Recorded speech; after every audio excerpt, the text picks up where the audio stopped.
水给他了，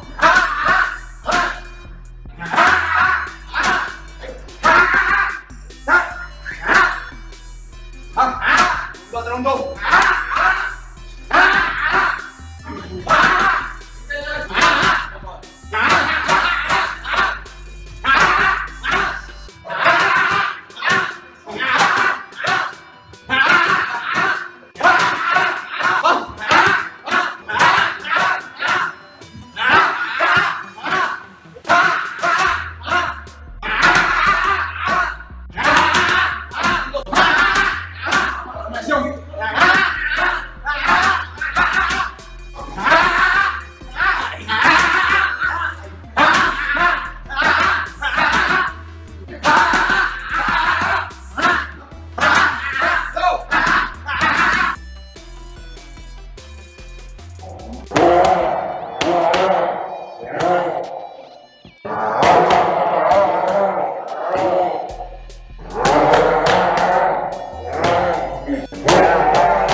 Welcome to Raw Boxing TV. I'm Ranger. I want to thank you for tuning in to watch this video. I hope you enjoyed that clip that I put on there. It was provided by a guy in Miami who's a friend of mine, who I like to send a shout out to, Nestor, who has a Facebook page called Pro Cuban Boxing. I recommend it to all. I think me and Dante were provided by him. But anyways, let's get to it. Rigondeaux getting ready to fight in Japan. Rigo is so fired up that he told Leo Santa Cruz, you know, I'll fight you in January. You know, as soon as I'm done with this dude, I'll go fight you. Money shouldn't be an excuse. And that's that part right there that he said, money shouldn't be an excuse. I'm gonna get to that in a little bit. But a lot of you are concerned about this opponent that Rigo is fighting because of his height. That's something to always be concerned about. However, I'm not that concerned about being that Rigondeaux is a maestro, really. He's a professor of boxing, and even the haters cannot deny that. They rather not like it, because that's the only way they can beat Rigo, is by denying his perfection. However, his perfection is so perfect, it's the only way to put it, that it's in their head constantly. And it's forcing them to always find ways to discredit Rigo. So I'm not too concerned about that guy's height, because Rigo fought a guy already who was 1 inch shorter than this Japanese guy. His name was Cordoba. And in that fight, I gave that guy 3 rounds at most, maybe 4, I don't remember exactly. Why? Because Rigo simply has to do the same thing. It's fight this Japanese fighter at his mid-range, not the Japanese fighter's mid-range, but his own mid-range, being that Rigo is the shorter man. Once he comes in at his mid-range, is gonna put him deeper in, way past the Japanese mid-range. Japanese guy being so tall with longer arms, now his power is neutralized, his speed is neutralized, and his work is diminished and it's limited, right? Because he's got a very fluent, slick, short guy working the inside. Will Rigondeaux knock this guy out? It's gonna be hard. It's gonna be hard unless Rigo rips the cage apart. So I'm definitely gonna give Rigo the victory in this fight. What round? I don't know. Knockout? I don't know. W is a W.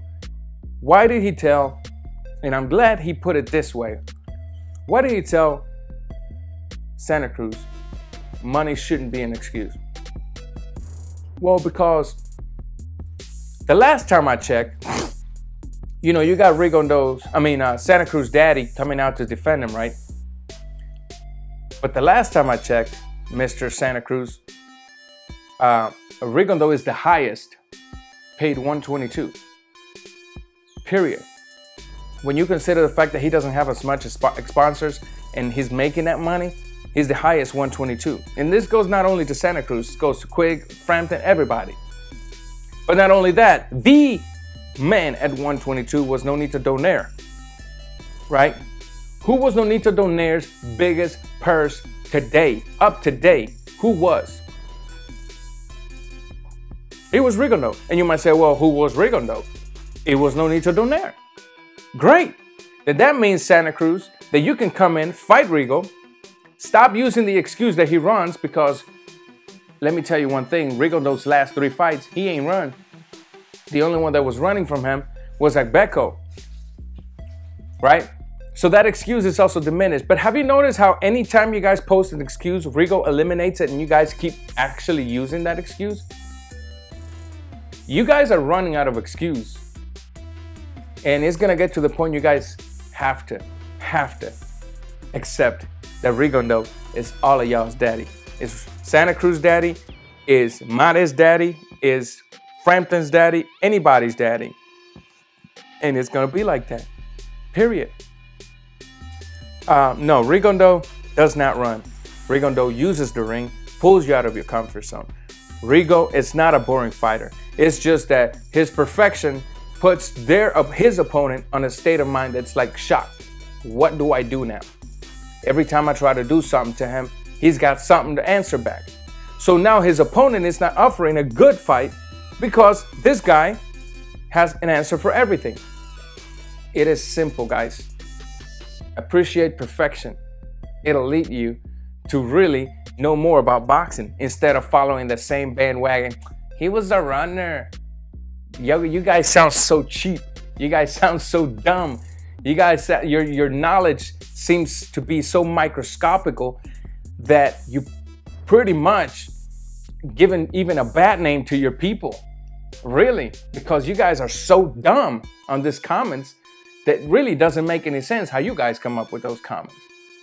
You know, I'm sorry that I've been a little harsh, but that's the truth. Rigondeaux is a fighter that's not only fighting these fighters, but he's fighting politics. I have never heard, ever heard of HBO or Showtime saying, we don't want to put this guy who is undefeated, who is beating everybody, who beat our cash cow, embarrassed him, we don't want to put him on the air no more. I've never heard of that.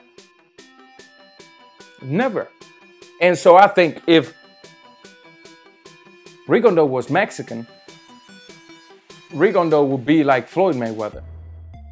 If Rigondeaux was white, Rigondeaux would be like Floyd Mayweather.